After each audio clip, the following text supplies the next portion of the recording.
it's a wilderness track. It's not everybody's cup of tea. It's for the adventurer. You need to have navigation skills. Some places it's totally unmarked, and you need to be able to find your own way. It pays to heed Joe Van Beek's words. This track is not for the faint-hearted. We found out when we trekked the first 66 kilometres from Omeo to Talbotville on the Crooked River. But first, a look at the history. In 1851, gold was discovered along Livingston Creek near Omeo.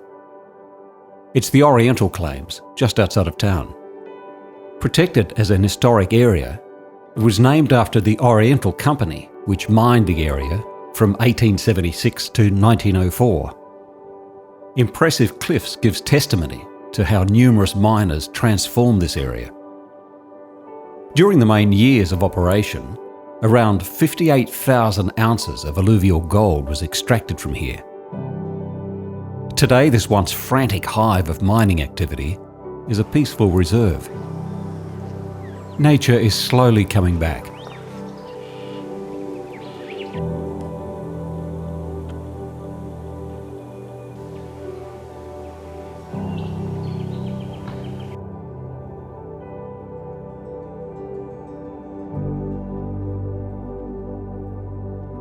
Less than 20 kilometres south of Omeo is Cassilis, also protected as an historic area.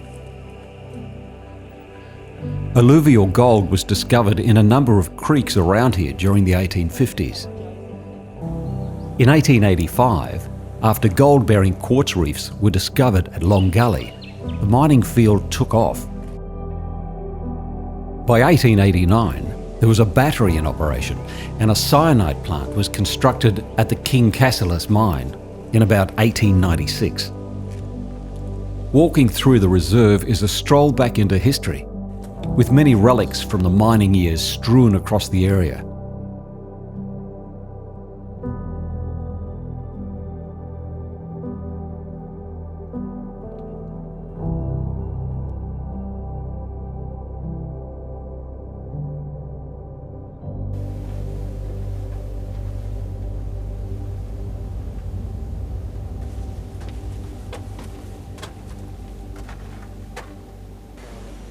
Now to the McMillans Walking Track. Gold is the reason. That's why this track exists in the first place. Which brings Scottish explorer Angus McMillan into the picture. Angus McMillan is an interesting character in Gippsland's history. In later life, when he essentially failed in his business ventures, one of the opportunities that came along was, of course, to build a connecting track between the gold mining settlements in Gippsland.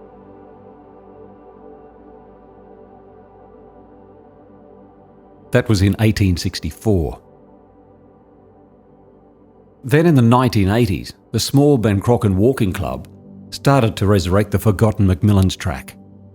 McMillan's walking track was based on the track that he cut between the various goldfields, the Gippsland High Country. Now we are finally on our way.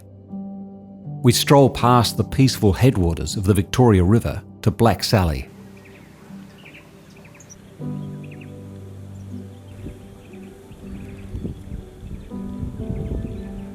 This hidden lake is the backdrop for our first camp.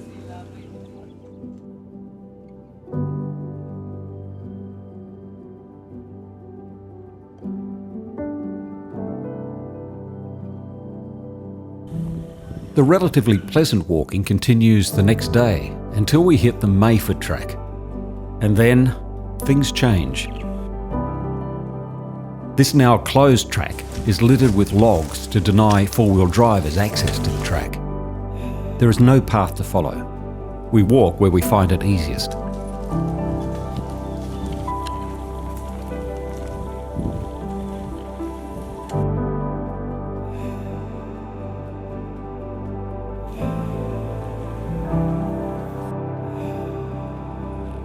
After a flat introduction, the spur plunges steeply down to the valley of the Dargo River. During the descent, we get a glimpse of the Mayford Flats deep down, once the scene of gold mining activity. The descent is slow and arduous, but a glorious forest and the crossing of the pristine Dargo River in the valley offer their own rewards.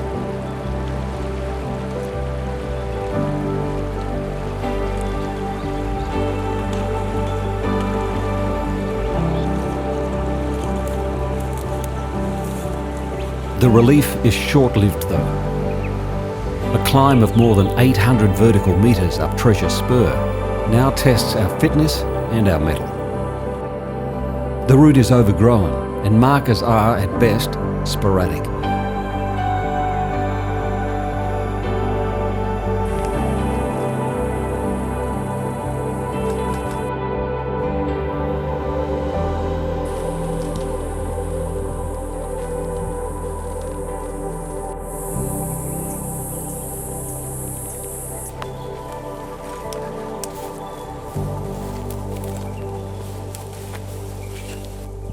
After this last long slog, the sight of the camp on the edge of the Dargo High Plains is very welcome.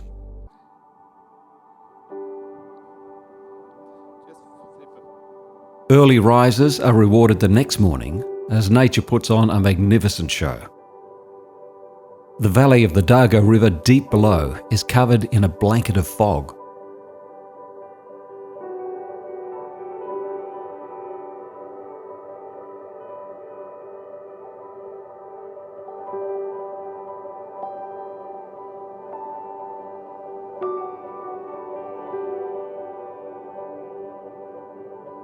Today, McMillans Walking Track and the weather are kind.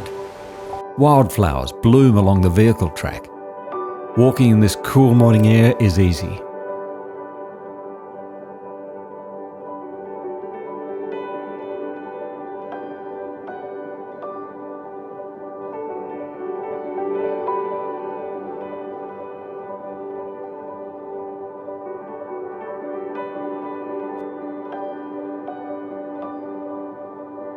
Near the Lanky Plain hut, we write our intentions into the logbook as we're heading towards remote country.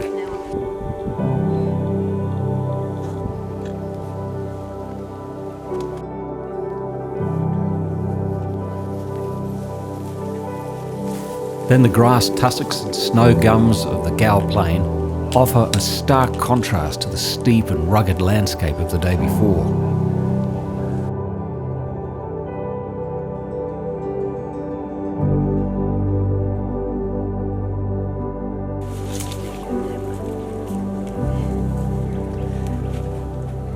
Camp is where the White Timber Spur North Track intercepts with the Ritchie Road. This is where we meet up with our support crew again. Aspirants of the McMillans Walking Track have a choice: a walk unsupported or supported. We opted for the lighter packs, tasty meals and campfire conversations.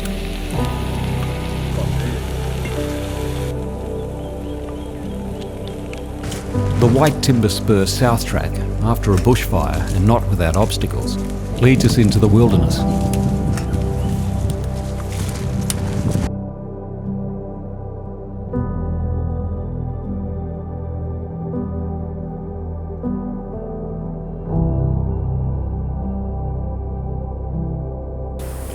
This part of McMillans Walking Track leads through a fire-ravaged tall forest in full recovery mode. Walking here is pure pleasure, but not for long.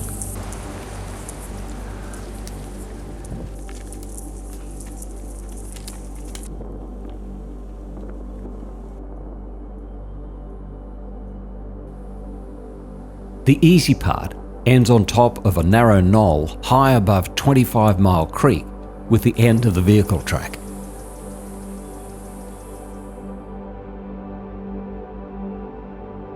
From here, a faint bridle track zigzags down a steep rocky spur into a deep ravine. This is the first test of the day.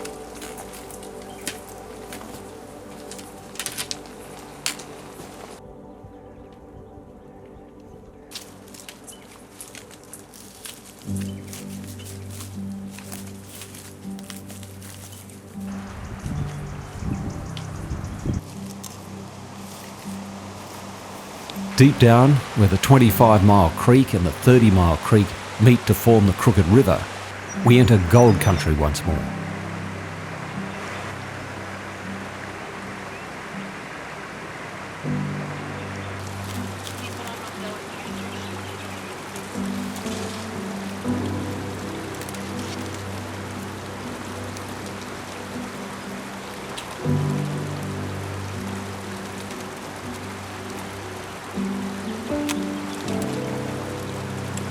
After crossing the 25-mile creek, an old overgrown miners track on the eastern side of the steep valley defines the next 13 kilometres. It's slow going. Obstacles are plentiful.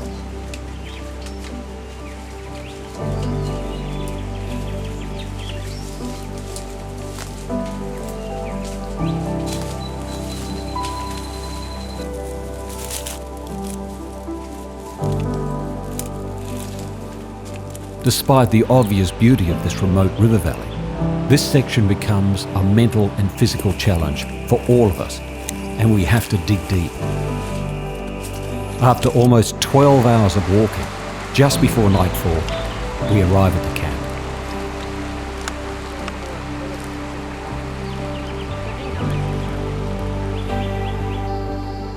The last day on the McMillans Walking Track then is an easy track, and defined by wet feet. Following a four-wheel drive track, we crossed the Crooked River 23 times on the way to Talbotville, once a township during the gold mine, now an open meadow and a peaceful campsite.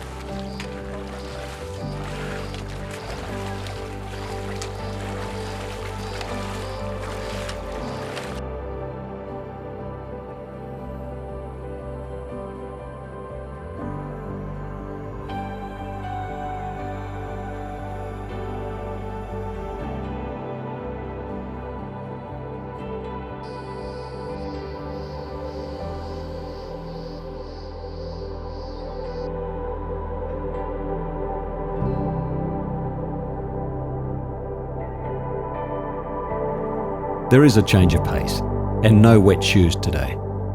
We retrace parts of what we walked the day before in four-wheel drive vehicles to meet up with historian and expert of the Gippsland goldfields, Rob Christie. Well, we've just walked 200 metres up a fairly steep incline to get to the site of the New Good Hope battery.